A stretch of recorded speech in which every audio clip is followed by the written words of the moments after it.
So if you're here in the area or anywhere close, come on down, support them because they're still holding the line. Don't give up. You've been to Ottawa and back. Yeah, I went to Ottawa with the convoy from Calgary. Wonderful experience seeing the thousands of people on the side of the road. The support. I was there for about 10 or 11 days and then I turned back because this is more my hometown. Welcome to New Canada. It's a new day. It's a new Canada.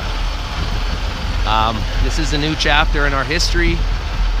Not only is this protest historic, but the government approach to resolving this. The government has invoked the Emergencies Act to supplement provincial and territorial capacity to address the blockades and occupations. Well, we were just holding the line for the country, trying to get some answers out of these guys in Ottawa and provincial here, Jason Kenney, and it was a peaceful protest, of course. I mean, I never met a bad person the whole time down here, man. Lots of love, lots of hugs and stuff like that, and it was good. And the police just raided the place. And you know, everybody has their cell phone out, streaming for their own. And I've got it all on video. Yeah, he failed lightning. Convoy, support the truckers because this is no longer about the mandates. Support Canada. Support Canada. This is no longer about COVID. We want to strip you of your freedoms one by one. I think that's probably one of the best quotes right there from Kristen Nagel. I'm not scared, I'm just sad. I think that's obviously the feeling of everybody that's here watching this right now. No one's scared. It's just sad. So in this video clip, Brian Peckford tells you how to stand up for your rights and freedoms with the Rights and Freedoms Act the proper way, because he's the one that helped make it. So take the advice from him, see if it works, and if they don't, then they're definitely violating the Charter Rights and Freedoms. Be held accountable. What can people that are in Ottawa right now, or that are coming there this weekend, what more can we do? Well, you have anybody goes to Ottawa this weekend, make sure you're peaceful. But make sure you protest and show the government that not everybody agrees with what they're doing. We've got to continue to do that. We've got to continue to do that. Just make sure it's peaceful. And then you can walk the streets in the same way as the truckers on the bridges. The big mistake there was don't block the trade because they got you then. Go on the bridges, but allow for things to travel back and forth, but protest from the side. Still stay there, but protest and allow the goods and services to continue. So what Trudeau's trying to do now is transplant what happened on the bridge or what happened in Coutts to Ottawa, and it's black and white. There's no comparison. They're not blocking anything. There's no insurrection. There's nothing happening that breaks any law, and they're trying to transpose this business of trade being blocked and transpose it to Ottawa, where no trade is being blocked, and where the crime has gone down since the truckers arrived.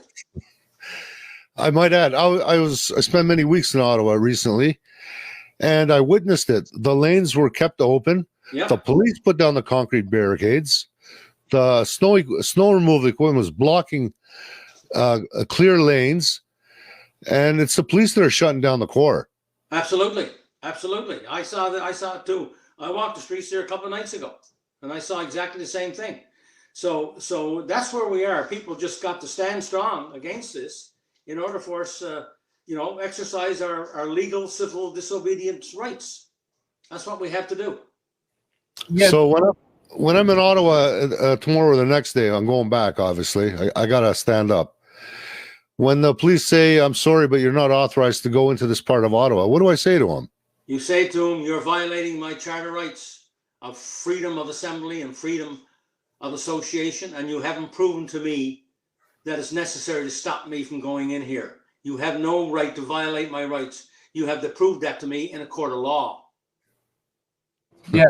So what I want to make a point of is something along the lines of what Ed just said, and that is Ottawa police said they have set up 100 different checkpoints now going into Ottawa, and you have to prove that you have a lawful reason to be there. And I say your lawful reason is Section 6 of. You don't have you have a lawful reason to be there because you're a citizen of Canada. That's right. and they're That's it. violating That's your it. mobility rights, right? Right. The And you're onus is on them because they're breaking the charter. We're not breaking the charter. The onus is on them to prove to us that you can demonstrably justify that this is necessary, which they cannot do.